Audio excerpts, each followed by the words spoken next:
देखो हमारी ओर, पहचानो हमें।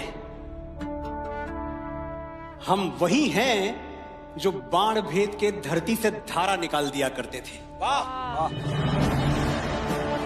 एक उंगली पर गोवर्धन उठा लिया करते थे। हम ही थे वो दिलेर जो चक्रव्यूह में वापस लौटने की विद्या सीखे बगैर गए। और वो भी हम ही थे जिनके फेंके हुए पत्थर पानी में तैर गए। हम मारना भी जानते हैं और बचाना भी। हमने दुश्मन के लिए फाइटर जेट्स बनाए, संगीन बनाई, और जब जिंदगी की सांस टूटने लगी तो हम ही ने वैक्सीन बनाई। भारत सलाम! और लिख दिया उस वैक्सीन पर, सर्वे संतु निरामया, यानी ईश्वर सिर्फ हम पर ही नहीं, हर किसी पर, सब पर करें दया। हम जाबाज हैं, जियाले हैं, आंधियों से खेले हैं, बिजलियों के पाले हैं। हम शांति का सवेरा हैं, इंसानियत के उजाले हैं। पहचानो हमें, हम इंडिया वाले हैं।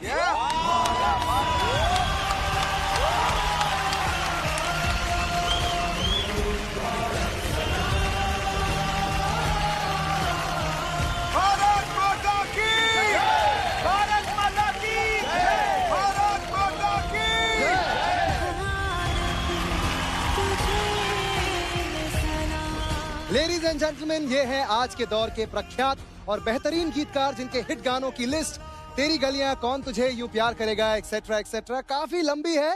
मनोज मुंतशिर। वाह! वंदे मातरम लिखा क्यों गया था?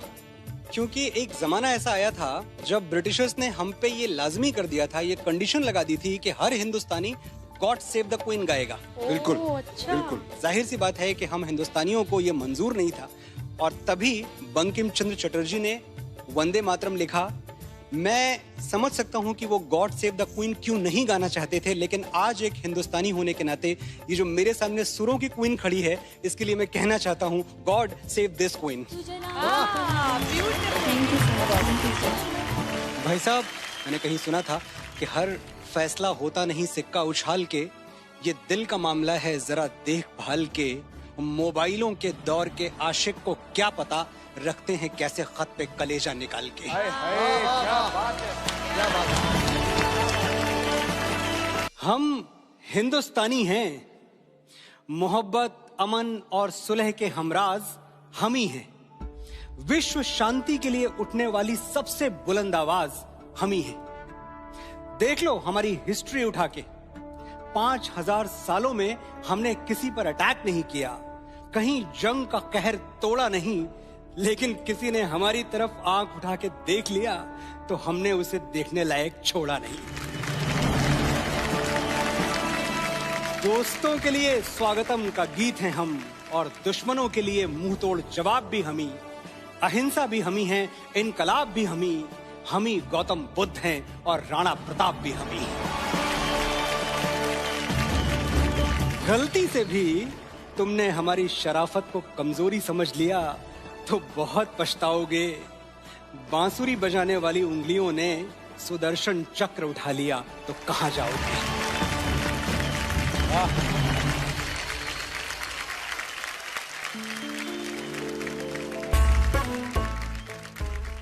सर, आपकी तरफ से और आपकी जो पूरी एयरफोर्स है उसके लिए मैं एक बात जरूर कहना चाहूंगा कि नजर नहीं आते, बादलों में कहीं गुम हो, पर ये जमीन सलामत है क्योंकि आसमान पर तुम हो। वाह वाह वाह वाह वाह, क्या बात है, क्या बात है। न सुकून से जीना, न चैन से सोना, बहुत मुश्किल है भगत सिंह का बाप होना। बचपन से ही कुछ अलग था मेरा भगत। एक दिन देखा मिट्टी में कुछ दबा रहा था। मैंने पूछा तो बोला, बापू इनकलाबी हो रहा हूं, धरती में पिस्तौल बो रहा हूं। एक बीज से हजारों बंदूकें जन्म लेंगी, अंग्रेज गिन नहीं पाएंगे, इतनी गोलियां चलेंगी। मैं तभी जान गया था कि ये गुरु गोविंद सिंह जी का लड़ाका है, अकेला ही 1.25 लाख से लड़ेगा। सहरा बांध के घोड़ी नहीं, फंदा चूम के फांसी चढ़ेगा। और आज वो दिन आ ही पहुंचा। भगत, जा रहे हो? हाँ बापू, बड़े दिन से जिसका इंतजार था वो शुभ घड़ी आई है। आज मौत से मेरी सगाई है। इनकलाब, इनकलाब, इनकलाब। साइंस कहता है कि दुनिया का कोई भी इंसान नहीं सह सकता 0 से नीचे और 50 से ऊपर का तापमान।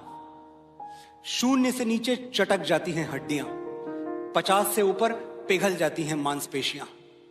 तो फिर ये लोग कौन हैं जो सियाचिन के ग्लेशियर पर -30 डिग्री में तिरंगे के तार कस रहे हैं? ये लोग कौन हैं जो बाड़मेर के रेगिस्तान में 52 डिग्री पर ठहाके मार के हंस रहे हैं? ऐसी जांबाजियां हाड़ मांस के पुतलों में कहां? इसके लिए तो कोई यक्ष या देवदूत चाहिए। फौजी खुदा के भेजे हुए फरिश्ते हैं, कोई और सबूत चाहिए।